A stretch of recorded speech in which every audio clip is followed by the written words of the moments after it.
नमस्कार, आप देख रहे हैं न्यूज़ 24। मैं हूं आप सभी के साथ विपनेश माथुर और ब्रेकिंग विद एजेंडा में आप सभी का बहुत बहुत स्वागत है। लाउड स्पीकर मजबूरी है या भाईचारा जरूरी है, इसी पर आज हम बात करेंगे। बड़ा सवाल यही है, महाराष्ट्र कर्नाटक के बाद अब लाउड स्पीकर विवाद की आग बिहार तक पहुंच चुकी है। बिहार सरकार में मंत्री जीवन राम ने मस्जिदों के लाउड स्पीकर के इस्तेमाल पर बैन लगाने की मांग की है। महाराष्ट्र में लाउड स्पीकर से अजान के विरोध में हनुमान चालीसा पढ़ी जा रही है तो सरकार ने लाउड स्पीकर की आवाज नियंत्रित करने का निर्देश जारी कर दिया है। कर्नाटक में भी लाउड स्पीकर की आवाज कम रखने के निर्देश जारी कर दिए गए हैं। बढ़ती महंगाई के बीच लाउड स्पीकर, हलाल मीट और हिजाब जैसे मुद्दों को उठाने पर विपक्ष ने बीजेपी को घेर लिया है और उनका आरोप है कि बड़े मुद्दे से देश को भटकाने के लिए ऐसे धर्म के मुद्दों पर सियासत कर रही है बीजेपी।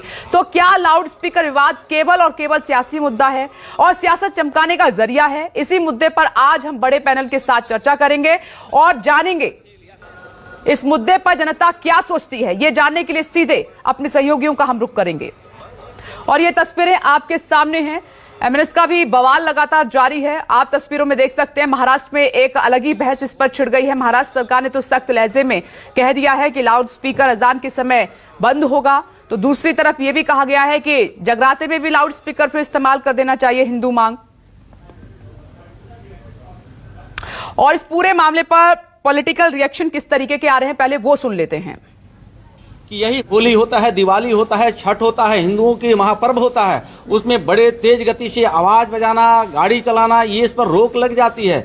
लेकिन संविधान के हवाला देने वाले लोगों को जब मस्जिदों पे लाउड स्पीकर बजता है तो पढ़ने वाले बच्चों को कहीं ना कहीं बाधाएं पहुंचती है। तो कानून जब देश का संविधान और अम्बेडकर साहब के दिए हुए संविधान के, तो बाबा साहब के हवाला दे करके संविधान की बात करके एक वर्ग को आपने कहीं ना कहीं रोक लगा देते हैं, तो मस्जिद पर भी रोक लगनी चाहिए। असल में मामला कुछ नहीं है। इस वक्त जो हिंदू नाजी ताकतें हैं वो इस मुल्क के अंदर से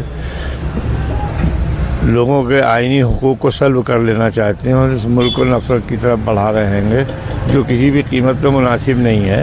अगर हमारी अजान 2 से 3 मिनट में हो जाती है कि उन्हें अजानों से भी तकलीफ़ें पैदा हो गई। जो अखंड पाठ होता है, रात दिन चलता है, 24-24 घंटे होता है, उस पर उनको प्रदूषण नहीं नज़र आ रहा है। लेकिन अब ये क्योंकि इस वक्त मरकज़ में और तमाम इनकी सरकारें हैं, ये सरकारें जो हैं अपना काम हिंदू मुस्लिम के ही नाम पे कर रही हैं। जय श्री राम। देश में हमारे हिंदू भाइयों के लिए जो मंदिर में लाउड स्पीकर की आवश्यकता है, जो मंदिर भजन चलाना चाहते हैं, कीर्तन करना चाहते हैं और हमारे देवी देवताओं के गाने बजाना चाहते हैं, उनका स्वागत करते हैं। उनको लाउड स्पीकर की अगर जरूरत है तो एक मुहिम हमने चालू की है, फ्री लाउड स्पीकर देश में सभी मंदिरों को पहुंचाना। जो अजान 3-4 मिनट के अंदर ख़त्म हो जाती है तो उस पर क्यों एतराज़ इतना हो रहा है इनको? क्या इस छेड़छाड़ से बहरहाल नफरत पैदा करने के अलावा सियासी फ़ायदा उठाना चाहते हैं? हमारे देश में नफरत नहीं फैलनी चाहिए, चाहे वो अजान के नाम पर हो या किसी के नाम पर। जो मुसलमानों के जितने भी बालन मजहबी काम हैं उनमें ही ये अड़चन पैदा की जाती है और ऐसे हालात पैदा किए जाते हैं। क्या ऐसे बनेगा नया हिंदुस्तान? इसी पर आज हम चर्चा करेंगे कि देश में अलग अलग मुद्दों पर किस तरह से बहस छिड़ी हुई है, क्या उनकी जरूरत है और मूल मुद्दों से क्या ध्यान भटकाने की कोशिश की जा रही है। खास मेहमान इस वक्त हमारे साथ मौजूद हैं, सभी को टीवी स्क्रीन पर लाइए। समाजवादी पार्टी लीडर सत्येंद्र यादव जी हमारे साथ जुड़ गए हैं। समाजवादी पार्टी की तरफ से भी इस पर बयान आए हैं, जो बीजेपी पर हमले किए गए हैं, वो अपना पक्ष रखने के लिए हमारे साथ मौजूद हैं। और साथ ही एक और खास मेहमान बीजेपी प्रवक्ता हैं यासिर जिलानी साहब भी हमारे साथ जुड़ गए हैं। आप दोनों का बहुत बहुत स्वागत है इस डिबेट में, ब्रेकिंग विद एजेंडा में। साथ ही मेरे 2 सहयोगी राजीव रंजन आपको नजर आ रहे हैं टीवी स्क्रीन पर जम्मू से, और साथ ही दिल्ली से प्रभाकर मिश्रा हमारे साथ मौजूद हैं। इस पूरे मसले पर कानूनी जो पहलू है, देश की सर्वोच्च अदालत क्या कहती है, वो हम उनसे समझेंगे। लेकिन विश्लेषण के लिए सीधे राजीव रंजन के पास आपको लिए चलते हैं। राजीव, सवाल यह है, क्या नए हिंदुस्तान का गठन ऐसे होगा? क्या नया हिंदुस्तान ऐसे बनेगा? आप देखिए धर्म पर किस तरीके से सियासत हो रही है, कुछ पर्टिकुलर टाइम पर, हमेशा नहीं। जब भी रमजान होते हैं, नवरात्र होते हैं, तो मीट का मुद्दा उठ जाता है, अजान का मुद्दा उठ जाता है, लाउड स्पीकर का मुद्दा उठ जाता है। इससे पहले सब सोए रहते हैं और जो सुप्रीम कोर्ट की गाइडलाइन है उसका भी पालन नहीं किया जाता है। एक अलग से ही फरमान जारी कर दिए जाते हैं।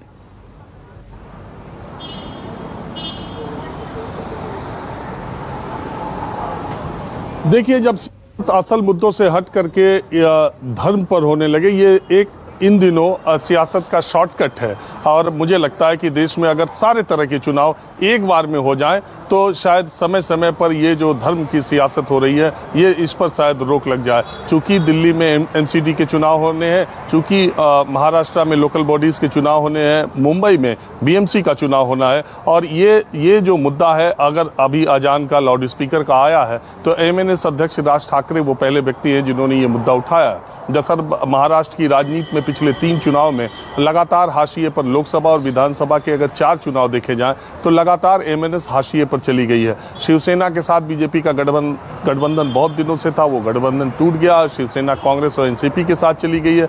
ऐसे में कट्टर हिंदुत्व की छवि रखने वाले राज ठाकरे अपने लिए सियासत की जमीन तलाशने के चक्कर में उन्होंने ये मुद्दा निकाला है। उनको लगता है कि कट्टर हिंदुत्व की जो पहले उन्होंने क्षेत्रवाद की राजनीति की, मैंने एक दिन पहले भी कहा था, पहले उन्होंने उत्तर भारतीयों पर हमले किए, पहले उन्होंने मुंबई में सारी दुकानों पे जो साइन बोर्ड्स थे उसको मराठी में और सफ़ेद और काले में लिखा जाए, ये मुहिम चलाई, सब पर मराठी साइन बोर्ड होना चाहिए। पहले क्षेत्रवाद की राजनीति की, उसकी वजह से जब वो 2009 में पहली बार अपनी पार्टी बना करके विधानसभा चुनाव में गए तब उनको 13 सीटें मिली थी, लेकिन उसके बाद एक सीट उनको लगातार मिलती गई। 2 विधानसभा चुनाव हुए, एक सीट मिली, तो उनको महाराष्ट्र की राजनीति में नकार दिया गया सीटों के लिहाज से। उनका प्रभाव बहुत है, उनके समर्थक बहुत है, उनकी पार्टी का दबदबा मुंबई में बहुत है, ये बात अपनी जगह पर है। बीएमसी का शिवसेना में बहुत लंबे समय से कब्जा रहा है। अब जो बीएमसी का चुनाव होना है तो उन्होंने इस मुद्दे को कि शिवसेना दूसरे कैंप में जा चुकी है, तो इसलिए वो जो स्पेस है उसको पाना चाहते हैं, ऐसा मुझे लगता है।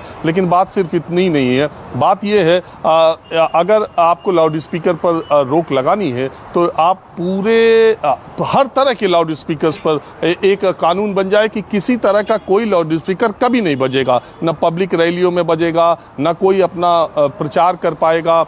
प्रचार मतलब व्यावसायिक हितों के लिए जो प्रचार होता है माइक के लिए, किसी धर्म के किसी पूजा स्थल पर किसी तरह के माइक लाउड स्पीकर का इस्तेमाल ना हो। ऐसी अगर ये व्यवस्था बना दी जाए तो कोई दिक्कत नहीं है। जहाँ तक अजान की बात है, अजान कोई आज नहीं हो रही, अजान हमेशा से होती रही है और इसी तरह से 2-3 मिनट की अजान होती रही है। 5 बार नमाज होती है, 5 बार वो अजान करते हैं। लेकिन अजान से दिक्कत अगर चुनाव के पहले ही होती है तो इसका सीधा मतलब है कि ये इसका मतलब सियासत से है। दूसरी बात ये है, अब मीट की दुकानों की बात हो रही है। एमसीडी के इलेक्शन होने, दिल्ली में 2 नगर निगमों ने कहा मीट की दुकान नवरात्र में बंद कर दिए जाएं। तमाम और जगहों से ऐसी जानकारी आ रही है कि नवरात्र में मीट की दुकान बंद कर दी जाए, मीट ही बंद कर दिया जाए। कई राज्यों में शराबबंदी है, पूरे देश में मीट बंद कर दिया जाए, ये बात समझ में आती है। मांसाहार वैसे भी शाकाहार से अच्छा नहीं है। और दूसरी बात है, मुसलमानों की जो संख्या मांसाहारी की है उससे कहीं ज़्यादा मांसाहारी हिंदू हैं। और अगर आप देखें, ज़्यादातर उत्तर भारत के इलाकों में मीट की दुकानें मंगलवार को बंद रहती हैं। क्यों बंद रहती हैं मंगलवार को? क्योंकि ज़्यादातर हिंदू मंगलवार को मांसाहार नहीं करते हैं। अगर मीट की दुकानें बंद करनी है तो पूरी बंद कर दी जाए, लेकिन नवरात्र के समय ही अगर आप दुकानें बंद करने की बात करते हैं, मांग करते हैं, तो इसमें सांप्रदायिक संकीर्णता नज़र आती है। ठीक उसी तरह से जैसे रमज़ान के महीने में मुसलमान ये कहने लगे कि सारे होटल, सारे खाने पीने के आउटलेट्स बंद कर देने चाहिए, क्योंकि दिन भर वो रोज़ा रखते हैं, इसलिए दिन में कहीं कोई दुकान नहीं खुलनी चाहिए। उनकी भावनाएं इससे आहत होती हैं, क्योंकि वो तो रोज़ा रखते हैं, व्रत रखते हैं दिन भर। इस तरह की मांग हम ऐसे मुल्क में है जो दुनिया के सबसे बड़े लोकतांत्रिक देश में रह रहे हैं, 125 करोड़ के देश में रह रहे हैं, और इसमें मुसलमानों की संख्या पूरी दुनिया के किसी भी मुल्क में जो मुसलमान रहते हैं उनसे ज़्यादा मुसलमानों की संख्या भारत में है, और ज़्यादा प्रॉस्परस, ज़्यादा समृद्धशाली मुसलमान भी है। अब मुझे विपनेश ये कहने में कोई गुरेज नहीं है कि अगर समय समय पर ऐसे चुनाव आते रहेंगे और चुनाव का सीजन जब आएगा तो इस तरह के मुद्दे उठा करके, असली मुद्दों से ध्यान भटका करके, वोटों का ध्रुवीकरण करके अपनी राजनीतिक रोटी सेकने के लिए ये सारी सियासत होती है। ये दोनों तरफ से है, एक ही तरफ से नहीं है, ये दोनों तरफ से है। बहुत समय तक मुस्लिम तुष्टीकरण की राजनीति इस देश में की गई है, बहुत समय तक इस तरह के काम किए गए हैं कि जिससे कि मेजॉरिटी की बात जो आप ये एक रिएक्शन के तौर पर आप देख सकते हैं। ऐसा बिल्कुल नहीं है कि पीछे की सरकारों ने और पीछे की पॉलिटिकल पार्टीज ने मुस्लिम तुष्टीकरण नहीं किया है, उन्होंने भी इस हद तक किया है कि अब इस तरह के रिएक्शनरी जो बयान आ रहे हैं वो देखने में आ रहे हैं। तो ये केवल सियासत की वजह से। कहा तो महात्मा गांधी कहते थे कि धर्म को राजनीति से जोड़ करके देखना चाहिए, अलग नहीं, लेकिन उनके धर्म की परिभाषा अलग थी। आज जो धर्म को राजनीति से जोड़ा जा रहा है, ये परिभाषा बिल्कुल अलग है। गांधी के देश में इस तरह की बातें हो रही हैं तो शायद पूरी दुनिया में ऐसा नहीं है कि आप मटन बंद कर देते हैं, आप शराब बंद कर देते हैं तो दुनिया अंतर्राष्ट्रीय फलक पर आपकी छवि बहुत अच्छी बनती है, या आपको बहुत उस तरह के इस्लामिक कंट्रीज में आप देखती हैं कि जहां मॉडर्नाइजेशन ज़्यादा है वहीं टूरिस्ट डेस्टिनेशन ज़्यादा है। जहां ऑर्थोडॉक्स या कंजर्वेटिव सोसाइटी है वहां दुनिया के मुल्क के लोग नहीं जाते हैं, सबसे ज़्यादा दुबई जाते हैं, वहां बहुत तरह की आज़ादी है। तो आज़ादी के लिए इस दुनिया में सबसे बड़ी लड़ाई जो लड़ी गई वो आदमी की आज़ादी के लिए लड़ी गई, और ये आज़ादी हर तरह की होनी चाहिए, धर्म की भी होनी चाहिए और आदमी के सोचने बोलने की भी होनी चाहिए। लेकिन अब इस पर 21वीं शताब्दी में पहरा लग रहा है, वो भी हिंदुस्तान में। ये बहुत दुर्भाग्य की बात है। मैंने ये कहा, ये बिल्कुल सियासत और चुनाव से जुड़ा मुद्दा है, इससे ज़्यादा कुछ भी नहीं।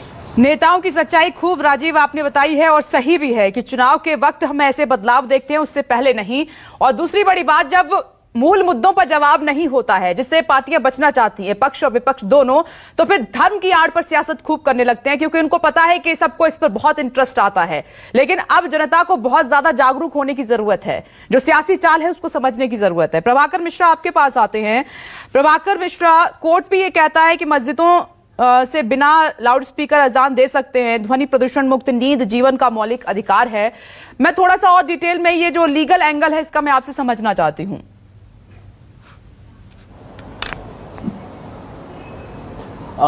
देखिए, पूरा देश सुप्रीम कोर्ट की तरफ, अदालतों की तरफ देखता है कि कहां फंडामेंटल राइट का उल्लंघन हो रहा है, और फंडामेंटल राइट का उल्लंघन अगर हो रहा है तो कहां जाना चाहिए। इसलिए थोड़ा सा हम इस पर बात करें कि सुप्रीम कोर्ट ने 2005 में एक आदेश दिया जिसमें कहा कि रात के 10 बजे से सुबह 5 बजे तक लाउड स्पीकर का इस्तेमाल पूरी तरह बंद होगा।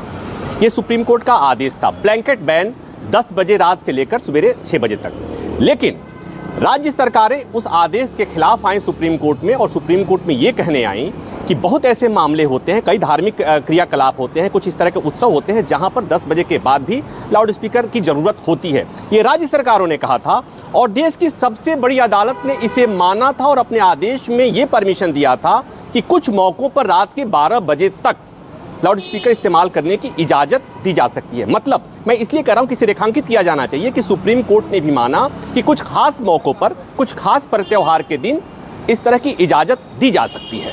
तो वो खास पर्व त्योहार क्या हो सकता है?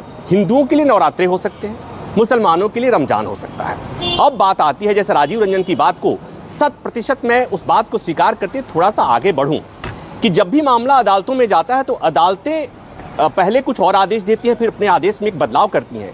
लेकिन जब भी लाउड स्पीकर के इस्तेमाल की बात होती है तो ये होता है कि इस पर अगर आरोप लगता है तो ये धार्मिक स्वतंत्रता के खिलाफ है, धार्मिक स्वतंत्रता की आज़ादी के खिलाफ है। तो इसी संबंध में इलाहाबाद हाईकोर्ट में केस आया, और वहां पर जब भी धार्मिक स्वतंत्रता की बात आती है तो अदालत में मामला जाता है, और वहां पर यह देखा जाता है कि ये जो प्रैक्टिस है किसी भी धर्म में, उसमें क्या वो उस धर्म का एसेंशियल पार्ट है या नहीं।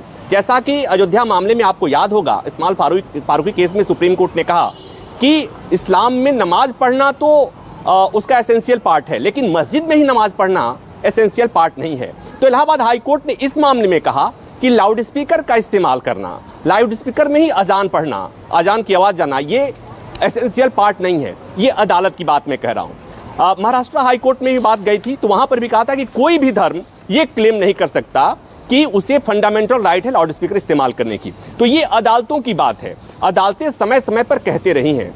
लेकिन जब खुद ही राज्य सरकारें ये कहें कि कुछ खास मौकों पर अदालत के आदेश में बदलाव चाहिए और कुछ खास मौकों पर हमें 12 बजे तक लाउड स्पीकर इस्तेमाल करने की इजाजत मिलनी चाहिए, तो ये कौन तय करेगा कि किस मौके पर? क्या इसलिए महज कि हिंदुओं की आबादी अधिक है इसलिए उनके धार्मिक उत्सवों में 12 बजे तक करेंगे, मुस्लिम अल्पसंख्यक हैं इसलिए नहीं कर सकते? तो इसी मामले में कल भी मैंने कहा था, उत्तराखंड हाईकोर्ट ने एक बात कही थी कि डेमोक्रेसी का मतलब ये कतई नहीं है कि बहुसंख्यक के द्वारा शासन, बहुसंख्यक की सरकार। डेमोक्रेसी का मतलब ये भी है कि बहुमत की सरकार के साथ अल्पसंख्यक के अधिकारों की सुरक्षा भी डेमोक्रेसी का एक महत्वपूर्ण भाग है, हिस्सा है। तो इस तरह की जो बहस होती है, तो यहां पर कहीं ना कहीं प्रतिक्रिया स्वरूप तमाम बातें आती हैं। ये जो वाद विवाद शुरू हुआ है, आपको याद होगा जब सोनू निगम ने बात कही थी, उसके बाद से अभी अनुराधा पौडवाल कह रही हैं। आम आदमी से अगर पूछ के देखें, जो रोजी रोटी के लिए बेरोजगारी से जो लोग जूझ रहे हैं, महंगाई दुश्चिंता का कारण बनी है, उनसे अगर आप पूछ के देखें तो उनको इस मसलों में कोई रुचि नहीं है। लेकिन सियासी पार्टियां, सियासी नेता इस मुद्दे को हमेशा समय समय पर उछालते हैं। ये प्रभाकर मिश्रा, आपने सवाल भी उठा दिया है। इसी सवाल से मैं चर्चा की शुरुआत भी कर लेती हूँ। आपने बहुत सही कहा, जो गरीब जनता है, महंगाई की जिस पर मार पड़ रही है, उसको कोई लेना देना नहीं है, वो सुनना भी नहीं चाहते। वो चाहते हैं कि महंगाई कम हो, उनका पेट कैसे भरे, घर कैसे चले, इस पर बात हो। लेकिन सियासी पार्टियां अपने इंटरेस्ट के हिसाब से जो है मुद्दे ढूंढ लाती हैं।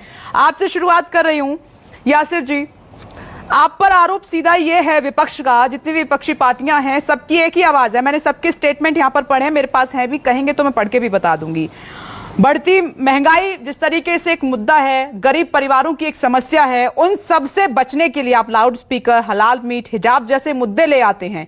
यानी कि जो देश के असल मुद्दे हैं उनसे ध्यान भटकाने की कोशिश बीजेपी कर रही है और धर्म पर सियासत कर रही है। ये बड़ा आरोप है आप पर। देखिए, ये विपक्ष तो पिछले जब भी इस तरह की बात आती है, 7 साल से जब से मोदी सरकार है सेंट्रल में और तमाम बहुत सारे राज्यों में भारतीय जनता पार्टी की सरकार है, तो इस तरह की बातें काउंटर अटैक में वो लेके आती हैं। लेकिन आपको समझने की जरूरत है कि आज हम जिस मुद्दे पे बैठे हैं उस पर अगर चर्चा करें तो मुझे लगता है ज्यादा इंसाफ कर पाएंगे। मेरी आवाज आ रही है? जी, सुन रहे हैं। मुद्दे पर बोलिए आप। ये जी जी जी रमजान के समय ही आवाज क्यों उठती है, और उठती है तो फिर बाकी दिनों में क्यों नहीं उठती है? अब सवाल मैं सीधा पूछ लेती हूँ। चलिए, विपक्षी पार्टियों के सवाल पे जवाब आप नहीं देना चाहते हैं तो इस पर दे दीजिए फिर। और सुप्रीम कोर्ट की फिर जो गाइडलाइन है, निर्देश है, उनका पालन क्यों नहीं कर रहे हैं? सख्ती से कराइए ना फिर हर जगह पर। ध्वनि प्रदूषण को लेके जो सरकार ने एक मानक मापदंड डेसिमल जो तय किया है उस पे बात होनी चाहिए। और मैं अपने बारे में, क्योंकि मैं खुद जोड़ना चाहता हूं, भारतीय जनता पार्टी का प्रवक्ता होने के साथ साथ मैं एक प्रैक्टिसिंग मुसलमान हूं। अभी मुझे राजीव रंजन जी और प्रभाकर मिश्रा जी ने बहुत शानदार तरीके से चीजों को सामने रखा है। लेकिन ये समझने की जरूरत है कि जिस लाउड स्पीकर को लेके इतना चर्चा हो रही है, ये कभी से इस्लाम का हिस्सा नहीं रहा है। जब 1440-41 साल पहले इस्लाम आया इस जमीन पे, तो उस वक्त आजान का जो तरीका था वहां पे लाउड स्पीकर था ही नहीं, तो लाउड स्पीकर की जरूरत नहीं थी। और मैं दिल्ली में जिस इलाके में रहता हूं, वसंत विहार में, मेरे घर से मस्जिद बहुत दूर है और आजकल रमजान का महीना चल रहा है। मैं रोजे से हूं, नमाज भी पढ़ता हूं और रोजे भी रखता हूं। और दोनों चीजें मैं कैसे तय करता हूं? मैं टाइम देखता हूं, टाइम देखने के बाद जो एक टाइम तय किया गया है उसके अकॉर्डिंग मैं अपनी नमाज को भी करता हूं, अपने रोजे को भी पूरा करता हूं। तो ये जो लोग इशू बना के खामखा का एक बहुत बड़ा अपने आप को विक्टिम प्ले कार्ड खेल रहे हैं, उनसे मैं पूछना चाहता हूं, उन मुस्लिम लीडरान से, कि कभी आपने अपने लिए जो प्रायर की सरकार रही है हिंदुस्तान में, जिसने तुष्टीकरण की प्रकाष्ठा का सबसे बड़ा केंद्र बिंदु मुसलमानों को रखा वोट बैंक के लिहाज से, उनसे पूछा कि उनके लिए उन्होंने क्या किया, उनके एजुकेशन के लिए क्या किया, उनके स्वास्थ्य के लिए क्या किया, उनके अपने आप को खड़ा रखने के लिए? उनके एजुकेशन की यह हालत है कि पूरे भारत में 2 यूनिवर्सिटी है, एएमयू और जामिया मिलिया इस्लामिया, जो उत्तर भारत जो हिंदी पट्टी का सबसे बड़ा इलाका है, जहां से मुसलमानों की राजनीतिक सोच रखने वाले मुसलमान बहुत बड़े तादाद में हैं। लेकिन वो अपने बच्चों को, आने वाले बच्चों के मुस्तकबिल के लिए अच्छे स्कूल और कॉलेज नहीं खुला सके। लेकिन उनसे बहस करा लीजिए कि आजान क्यों लाउड स्पीकर से ना हो, जो इसेंशियल पार्ट नहीं है इस्लाम का, उस पे आप बड़े से बड़े लोग आएंगे, चर्चा रखेंगे और अपने मुस्तकबिल पे चर्चा नहीं करेंगे। वो सरकार पे इसलिए इस वक्त प्रहार कर रहे हैं कि सरकार भारतीय जनता पार्टी की ये बहुत जबरदस्त कोशिश करी गई उत्तर प्रदेश में और 3 राज्यों में, आपने देखा है 4 राज्यों में जहां भारतीय जनता पार्टी की सरकार रही है, कि वहां और वोट भी लिया है उन्होंने। ऐसा नहीं है कि जिस तुष्टीकरण की प्रकाष्ठा वाला केंद्र बिंदु वाली बात मैं कह रहा हूं, उनका वोट भी आया है और उन्होंने भारतीय जनता पार्टी के खिलाफ तरह तरह की बातें भी करी। लेकिन भारतीय जनता पार्टी का जो हाजी मोहम्मद सलीम साहब हैं, सुन्नी उलेमा परिषद के सदस्य, वो कह रहे हैं कि अजान 2 से 3 मिनट में पूरी हो जाती है। 24 घंटे अखंड पाठ में होने वाला ध्वनि प्रदूषण नहीं दिखाई देता है क्या? अच्छा, एक बात बताइए कि ध्वनि प्रदूषण को लेके जो आपने ये सवाल अखंड पाठ को कहा है, तो वहां पे भी नहीं, ये मेरे वर्डिंग्स नहीं है, ये मेरे वर्डिंग्स नहीं है, हाजी मोहम्मद सलीम साहब के आपको मैं कोट कर रहा हूं, इस पर जवाब दीजिए। मैं सलीम साहब की बात को कह रहा हूं कि ये आप या तो वो समझ नहीं सकते, किसी भी तरह का कोई धार्मिक कर्मकांड जब किया जाता है तो एडमिनिस्ट्रेशन से उसकी परमिशन लेनी पड़ती है, जिसमें ध्वनि का इस्तेमाल किया जाता है। ये मैं, आप और जितने भी भारत के लोग हैं जो अपने लॉ को मानते हैं, लोकतंत्र पे भरोसा करते हैं, वो ये चीजें अपनाते हैं। लेकिन अब कोई कुतर्क रखे सामने तो उसका जवाब नहीं दिया जा सकता है। समाजवादी पार्टी के लीडर मेरे साथ मौजूद हैं, मैं उनसे, आपने कई सवाल उठाए हैं क्योंकि समाजवादी पार्टी भी बहुत आगे चढ़ के इस पर बयानबाजी कर रही है, हर बार की है। शफीकुर रहमान हैं समाजवादी पार्टी के सांसद, वो कह रहे हैं कि मस्जिदों में होने वाली अजान पर विवाद बढ़ाना देश में नफरत फैलाने की साजिश है। आप हर बार ऐसे स्टेटमेंट सत्येंद्र यादव जी लेकर आ जाते हैं, मतलब आप भी खूब सियासत चमकाने में लगे हुए हैं। इस स्टेटमेंट की जरूरत थी क्या? इस तरीके के शब्दों का इस्तेमाल करने की जरूरत है? आपको नहीं पता कि इन शब्दों का कितना असर होता है? देखिए, सबसे पहले तो मैं आपको बताना चाहता हूं कि इस देश में भारतीय जनता पार्टी सरेआम कत्लेआम, हत्याएं और बुलडोजर लाके 1000 खरीद के लोगों के घरों को तोड़ देना, जो वोट नहीं देंगे। इस देश में बीजेपी का कोई भी नेता कुछ भी कह सकता है, कोई भी बयान दे सकता है, इस पर कोई चर्चा नहीं होगी, कोई इस पर प्रकाश नहीं डाला जाएगा, ना कोई टीवी डिबेट होती है। समाजवादी पार्टी का अगर कोई भी नेता कोई बात कह देता है, हम उनके पूर्व के बयानों की बिल्कुल भी उससे इत्तेफाक नहीं रखते हैं, लेकिन कल की बात जो उन्होंने अगर कही है, सत्येंद्र जी मुझे आपत्ति है अभी, जो या तो आप मुझे सुन नहीं रहे हैं मेरे सवालों को, सिर्फ आपने अपनी बात पकड़ी है। मैंने अभी बीजेपी के नेताओं के बयान पर ही चर्चा की शुरुआत की है। मैं बिल्कुल सुन रहा हूं आपकी बात, मैं आपकी बात को भी ध्यान में रख के कह रहा हूं, आप मेरी बात पूरी बात सुने कि इस देश में भारतीय जनता पार्टी का कोई भी नेता कुछ भी कह सकता है, उसको आजादी है। समाजवादी पार्टी का कोई भी लीडर अगर कोई बात कह देता है तो उस बात को बाकायदा इतना तूल दिया जाता है ताकि भारतीय जनता पार्टी जो नफरत की राजनीति करती है वो कर सके। भारतीय जनता पार्टी कभी भी इस बात को लेकर राजनीति नहीं करेगी कि इस देश पर महंगाई, बेरोजगारी, गरीबी, 3 चीजों ने बहुत बुरी तरह से अटैक किया है। ये सिर्फ हिंदू और मुसलमान की बात करते हैं, ये नफरत की बात करते हैं, लेकिन ये कभी नहीं कहेंगे कि इस देश पर महंगाई, बेरोजगारी, गरीबी ने इतनी बुरी तरह से अटैक किया है और पूरे देश को गरीबी, बेरोजगारी, महंगाई में भी भारतीय जनता पार्टी लूटने में लगी हुई है। भारतीय जनता पार्टी सिर्फ चंदा इकट्ठा करने में लगी हुई है, देश से इसको कोई परवाह नहीं है। पूरी की पूरी बीजेपी, इन्होंने राम के नाम पर चंदा किया हर बार। अभी भी देखिए, इनका चंदे को लेकर पूरी बीजेपी लगी हुई है, जबकि देश में महंगाई और बेरोजगारी और गरीबी को लेकर बीजेपी के पास कोई प्लान ऑफ एक्शन नहीं है। अभी ये 100 दिन का प्रोजेक्ट प्लान बता रहे हैं। 5 साल तक आप क्या कर रहे थे? 100 दिन में आप सब कुछ बदल देंगे। खराब स्वास्थ्य, खराब शिक्षा, दोनों ही बुरी तरह से बदहाल है। भारतीय जनता पार्टी इनको लेकर, इनके पास कोई प्लान ऑफ एक्शन नहीं है। देश पर जिन चीजों ने अटैक किया है उस पर इनका कोई प्लान नहीं है। सिर्फ और सिर्फ देश की जनता, प्रदेश की जनता। नहीं, सत्येंद्र यादव जी, लाउड स्पीकर को लेकर चर्चा हो रही है, क्या समाजवादी पार्टी ये मानती है, समाजवादी पार्टी ये सोचती है, क्या आप सोचते हैं जो 2 से 3 मिनट की लाउड स्पीकर पर अजान होती है उससे दिक्कत होती है? क्या इसका वॉल्यूम सेट कर देना चाहिए, क्या स्पीकर से हटा देना चाहिए? आपका क्या कहना है इस पर? मेरा समाजवादी पार्टी का संविधान में विश्वास है और जो संवैधानिक दायरों में, जो संवैधानिक अनुसार जो भी कुछ आता है। सवाल का जवाब देखिए, अब आप लड़खड़ा रहे हैं, अब आप स्पष्ट नहीं बोलेंगे, आप, मुझे पता है आप स्पष्ट जवाब नहीं देंगे। मैं स्पष्ट ही बता रहा हूं कि इस देश में किसी भी व्यक्ति की, आप एक बात बताइए, अगर हिंदू ये कहें कि हम जिस तरह से नमाज पढ़ी जाती उसी तरह से करेंगे तो क्या संभव है? मुसलमान अगर कहें कि हम घंटा बजा के नमाज पढ़ेंगे तो क्या संभव है? अगर सिख ये कहते हैं कि सतनाम वाहेगुरु छोड़ के, आपको आपत्ति है समाजवादी पार्टी को या नहीं है? क्या उसका वॉल्यूम सेट कर देना चाहिए या हटा देना चाहिए स्पीकर से? आप उस पर बात कीजिए, मैंने इस पर जवाब मांगा है, हाँ या ना? देखिए, लोगों की धार्मिक आजादी के साथ कोई भी छेड़छाड़ नहीं होनी चाहिए। जिसका जो धर्म है और जिस तरह से वो अपने अब देखिए, अब आप टाल मटोल घुमा फिरा के जवाब देने लगे। राजीव, यही दिक्कत है, जब सीधा सवाल पूछा जाता है तो जवाब आप ये बताइए- नहीं देना चाहते क्योंकि चुनाव है अरे बिल्कुल सामने। जवाब दे रहे हैं। चुनाव है, एक तरफ लोगों की हिंदू समुदाय भी है, धार्मिक दूसरी तरफ आजादी मुस्लिम के समुदाय भी साथ है, छेड़छाड़ नहीं होनी तो चाहिए। बीच की कोई ऐसी बात बोल देते हैं ताकि दोनों को बुरा ना लगे, लेकिन राजनीति करनी है धर्म पर। राजीव, आप एक बात बताइए। एक बार रुक जाइए, सत्येंद्र यादव जी रुक जाइए। राजीव, आपके पास आ रही हूं।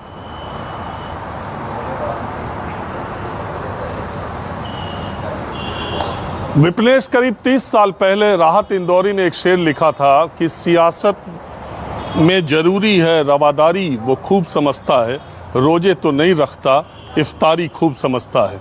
तो ये उस समय की बात है जो आज माइनॉरिटी के जो हमदर्द नेता थे, वो जब इफ्तारी के वक्त टोपी पहन करके और तमाम मस्जिदों में इफ्तारी के वक्त जाया करते थे, तुष्टीकरण की राजनीति, मुस्लिम वोटों की राजनीति की खातिर, तो बड़ा तंज राहत इंदौरी ने उन दिनों किया था। उन दिनों भारतीय जनता पार्टी राष्ट्रीय फलक पर इस तरीके से ताकतवर पार्टी नहीं थी।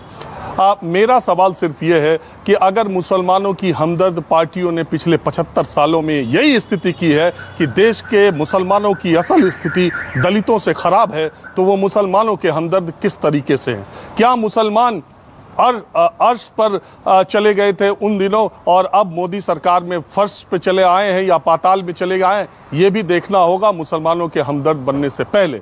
लेकिन दूसरी बात है कि भारतीय जनता पार्टी अगर सबका साथ सबका विकास सरकार बन जाने के बाद उनके बड़े नेता से लेकर छोटे नेता तक कहते हैं, तो उनको चुनाव के पहले भी इसी तरह की भाषा, इसी तरह का संदेश देना चाहिए कि वो दरअसल सबका साथ सबका विकास सरकार बनने के बाद करेंगे। मैं ऐसा कतई नहीं मानता कि किसी सरकार में किसी का फायदा किसी का नुकसान भेदभाव होकर के हुआ हो, न हुआ है, न हो सकेगा, न होना चाहिए।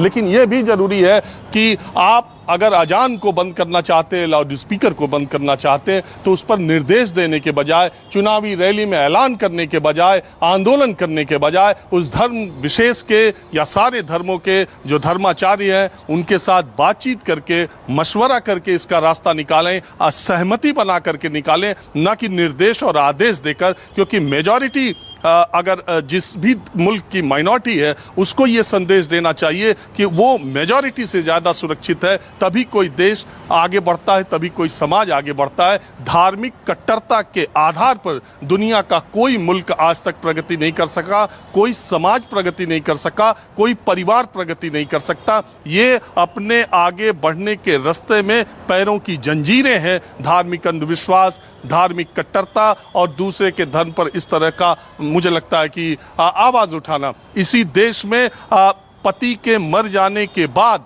पत्नियों को सती हो जाना पड़ता था, लेकिन उसी धर्म के लोगों ने इसके खिलाफ आंदोलन चलाया और वो प्रथा खत्म हुई। इसी देश में छोटी बच्चियों के कन्या विवाह हुआ करते थे, उसी धर्म के लोगों ने उसके खिलाफ आंदोलन चलाया और आज स्थिति कहाँ है, महिलाएं लड़कियां कहाँ पर पहुंची हैं। तो इसीलिए उस जिस भी धर्म विशेष की बातें ये, एक तो उस धर्म विशेष के लोगों को खुद आगे आना चाहिए और इसका निर्णय दूसरे धर्म के लोग नहीं कर सकते, और सरकार और हुक्मरानों को चाहिए कि ऐसा कोई भी फैसला लेने से पहले उस धर्म विशेष के या सारे धर्मों के धर्माचार्य या जो लोग भी बड़े पदों पर हैं उनके साथ एक सहमति बना करके इस तरह के फैसले लेने चाहिए। लाउड स्पीकर बंद करना है तो सारे मंदिरों, सारे मस्जिदों, सारे गिरजाघरों, सारे गुरुद्वारों से, सारे धार्मिक स्थलों से लाउड स्पीकर बिल्कुल के लिए हटा दिए जाने चाहिए। लेकिन रमजान के वक्त ऐसी बात आप करें, नवरात्र के वक्त आप ऐसी बात करें कि मीट की दुकान बंद किए जाए, पूरे साल बंद कर दीजिए, भारत को शाकाहारी देश घोषित कर दीजिए कि कहीं मांस का टुकड़ा नहीं मिलेगा, ये बिल्कुल चलेगा। लेकिन समय काल विशेष परिस्थितियों में इस तरह की चीजें उठाना और खास करके चुनाव के समय उठाना, मुझे याद है कि महाराष्ट्र के एक बार विधायकों का जो सदस्यता थी वो रद्द हो गई थी क्योंकि वो धर्म के आधार पर उन्होंने वोट मांगा था, और उसके बाद सुप्रीम कोर्ट में ये फैसला आया था, राम जेठमलानी ने उन विधायकों का केस लड़ा था। तो अब उन्होंने एक तर्क दिया था कि हिंदू एक धर्म नहीं है, एक जीवन पद्धति है। उनका तर्क ये था कि हर रिलीजन की एक होली बुक होती है और एक गॉड होता है, हिंदू में ऐसा नहीं है, हमारे कोई एक होली बुक नहीं है, हमारा कोई एक देवता नहीं है, इसलिए जीवन पद्धति है। राम जेठमलानी हमेशा ये कहते थे, सुप्रीम कोर्ट ने उनकी बात को माना भी था, वो केस जीत गए थे, वो ये कहते थे कि ये उनका सबसे बड़ा मुकदमा है। ये सब बातें इतिहास में है, तमाम तरह के आंदोलन हुए, तमाम तरह की चीज़ें हुई हैं। धर्म को सियासत से, रोज़ाना चीज़ों से जोड़ करके एक तो हम आने वाली पीढ़ियों के दिमाग में नफरत भर रहे हैं, और दूसरी बात यह है कि अभी के समाज के लिए और देश के विकास के लिए भी कोई बहुत अच्छा काम नहीं कर रहे हैं। यासिर जी जवाब दीजिए, कई सवाल और महत्वपूर्ण सवाल राजीव ने उठाए हैं और मैं चाहती हूं इस पर गंभीरता से आप जवाब दीजिए। क्या ऐसे ही नए हिंदुस्तान का गठन करेंगे आप? देखिए राजीव जी बहुत ही वरिष्ठ पत्रकार हैं और बहुत ही जबरदस्त अपने बातों के लिए जाने जाते हैं रिसर्च के साथ, लेकिन जो उन्होंने बात रखी थी उसमें एक कुरीति और थी जिसको वो शायद रखना भूल गए। ट्रिपल तलाक। ट्रिपल तलाक भी मुस्लिम समुदाय का एक ऐसा काला धब्बा था जिसको खत्म करके इस सरकार ने सबके सामने, सबको, जो आधी आबादी है महिलाओं को, उसको आजाद किया और उसको लोगों ने एक्सेप्ट किया है। कौम के लोगों ने, बड़े बड़े हमारे जो रिलीजियस लीडर ने, जिन्होंने ये कहा कि 3 तलाक जैसी कुरीति जो थी वो भी इस्लाम का कहीं हिस्सा नहीं था, क्योंकि इस्लाम में जो तलाक का तरीका है वो तलाक एहसन और तलाक हसन का तरीका रहा है। तो देखिए, मैं धर्म की आज़ादी, धार्मिक आज़ादी को लेके मैं अपने लोकतंत्र पे, हमारे संविधान पे, जो संविधान के रचयिता बाबा साहब भीमराव अंबेडकर ने हमें ताकत दी है, उस पे मैं यकीन रखता हूं और मुझे यकीन है कि ये जो सरकार मौजूदा है ये सबको साथ लेके चल रही है, और सबको साथ इसलिए लेके चल रही है कि उसके बड़े बड़े एग्जाम्पल देखने को मिलते हैं विपनेश जी। और आप देखिए कि आपने अभी समाजवादी पार्टी के रिप्रेजेंटेटिव से जब ये बात पूछी कि आपका आजान के ऊपर या आवाज ध्वनि प्रदूषण पे क्या राय है, तो उन्होंने किसी तरीके की बात नहीं कही। गोल मटोल ये जो रवैया रहा है, ये जो तुष्टीकरण का पैमाना रहा है कि कहीं उनके वोट बैंक पे चोट ना लग जाए, वो वोट बैंक कहीं इनसे कोई सवाल ना कर दे, इसलिए ये लोग जवाब नहीं देते हैं। ये हमारे लिए बहुत बड़ी विडंबना। यासिर जी, एक और बात सत्येंद्र यादव जी ने की, वो छोड़ दी, मैं याद दिला देती हूँ। उन्होंने कहा कि बेरोजगारी जो अभी मूल समस्या है, आज मैं अभी सुबह ही जगह जगह से रिपोर्ट ली है, नींबू का भाव देखा है आपने, खरीदा है 300 से 400 प्रति किलो पहुंच चुका है। हरी मिर्च खा नहीं सकते लोग, है ना, गरीब। आप कहते हैं कि हरा भरा खाइए, हेल्दी खाइए, कैसे इस पर बात कर रहे हैं क्या आप? बेरोजगारी पर बात कर रहे हैं आप, गरीबी पर बात कर रहे हैं क्या आप? इन पर क्यों नहीं कर रहे, इसलिए सवाल उठ रहे हैं। रमजान का पवित्र महीना चल रहा है जिसमें नींबू का बड़ा इस्तेमाल है, लेमन का इस्तेमाल बहुत जबरदस्त होता है, क्योंकि शरबत बनते हैं उससे, उसमें पानी में लोग डाल के पीते। आप बिल्कुल सही कह रहे हैं, लेकिन इस वक्त आपका जो मुद्दा है वो हम जिस मुद्दे पे बात कर रहे हैं, महंगाई का जब आप मुद्दा रखेंगे तो तमाम भारतीय जनता पार्टी के जो सवाल मेरा यही है आपसे, आरोप आप पर यही लग रहा है कि मूल समस्याओं से ध्यान भटका। जो मैंने पहला सवाल किया आपने उस पर जवाब नहीं दिया, शायद आपके पास है ही नहीं, कि मूल समस्याओं से ध्यान भटकाकर आप धर्म की राजनीति। अगर आप अपनी बात मेरे मुंह में मत डालिए।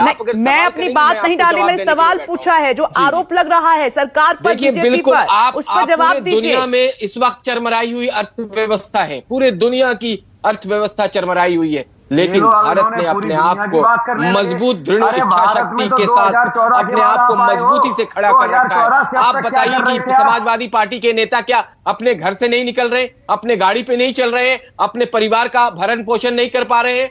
भारत की स्थिति क्योंकि दृढ़ इच्छा शक्ति वाले मजबूत नेतृत्व के पास है, और वो अपने जनमानस को किसी तरह का कोई विपदा उनके ऊपर आने से पहले वो 100 बार सोचेंगे और सोचते हैं। ये सरकार सोच रही है, लेकिन जो हालात आप पूरे दुनिया में देख रहे हैं, अभी एक तरफ पूरा का पूरा जंग से आप देखिए कि क्या सिचुएशन है। आप जिन मुद्दों पे आप बात करना चाह रही हैं कि पेट्रोल के प्राइस क्यों हाइक हो रहे हैं, उसको अगर हम उस पे डिबेट और चर्चा करेंगे तो बहुत बड़ी लंबी डिबेट करनी होगी। क्या हालात मैं तो चाहती हूँ कि सरकार आए इन्हीं पर बात करे। तो सवाल मेरा यही था कि ये सब छोड़कर मीट की दुकान बंद कीजिए, अजान की आवाज आ रही है उस पर प्रॉब्लम है, और अगर है तो बाकी दिनों क्यों नहीं है? रमजान और नवरात्रि के समय पर क्यों होती है? फिर रूल सबके लिए इक्वल क्यों नहीं है? आप अगर बंद करना ही चाहते हैं लाउड स्पीकर की आवाज की, अजान ना हो वहां पर, मीट की दुकानें क्यों खुली हैं, तो फिर सलाह लीजिए ना। एक नेता खड़ा हो गया बाजार में और बोल दिया कि जी मीट की दुकान 9 दिन के लिए बंद कर दीजिए और एक वॉल्यूम सेट कर दीजिए, अजान स्पीकर पे नहीं होगा। ये मजाक है क्या देश में यासिर जी? नहीं, देखिए हमने ध्वनि प्रदूषण पे नहीं, मजाक है क्या? मानक मापदंड के तहत एडमिनिस्ट्रेशन ने तय किया है, मैं उस पर चर्चा कर रहा हूं। किसने क्या दुकान बंद करा दी, किस आदमी ने क्या कहा है, इस पे चर्चा अगर होगी तो कोई और लोग कर सकते हैं चर्चा, मेरा ये नहीं यासिर जी, आपके ही नेता इन दोनों बहुत उतावले हो रहे हैं, असल मुद्दों से ध्यान भटकाते हुए इन मुद्दों पर बात कर रहे हैं। मैं आती हूँ प्रभाकर मिश्रा, आपके पास आ रही हूँ एक बार फिर से। शीर्ष नेतृत्व है वो इस तरह की किसी बात पे चर्चा करता है। प्रभाकर मिश्रा, एक बार फिर से आ रही हूं मैं। प्रभाकर मिश्रा, मैं एक बात समझना ये चाह रही हूं कि ठीक है, अजान होती है, नमाज होती है, आवाज आती है, कोर्ट का भी इस पर एक प्रतिक्रिया है, लेकिन जैसे नवरात्रे हैं या जागरण होता है, उस पर भी दिन पूरी रात स्पीकर पर आवाज आती है, तो इस पर भी कोई विशेष टिप्पणी है क्या हिंदू समुदाय के लिए?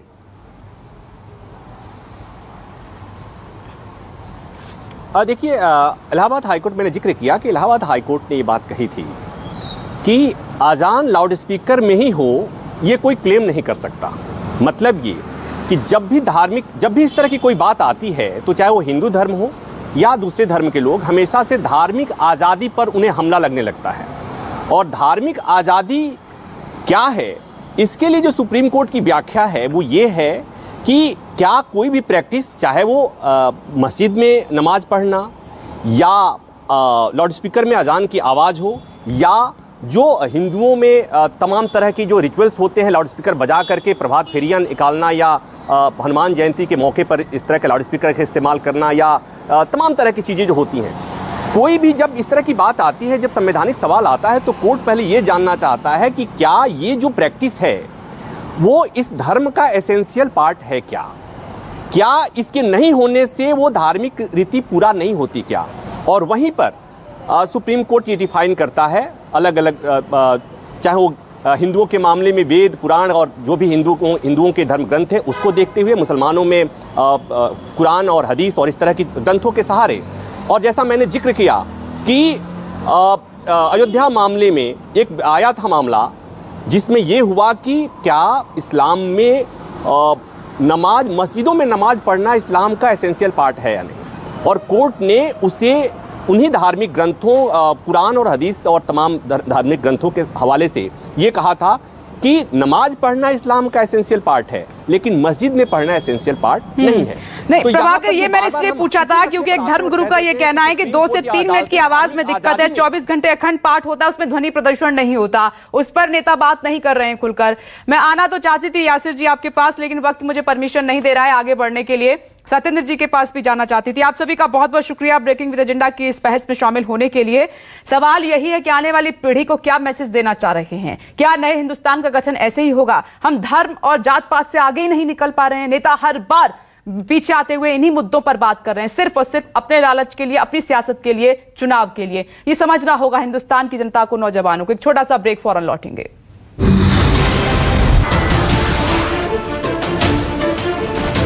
नमस्कार, मैं हूं मानक गुप्ता। अगर आपको हमारा ये वीडियो पसंद आया हो तो इसे लाइक और शेयर जरूर करें, और हां, हमें सब्सक्राइब और फॉलो करना ना भूलें ताकि आप देश और दुनिया की कोई खबर मिस ना करें। तो जुड़े रहिए हमारे साथ और देखते रहिए न्यूज़ 24।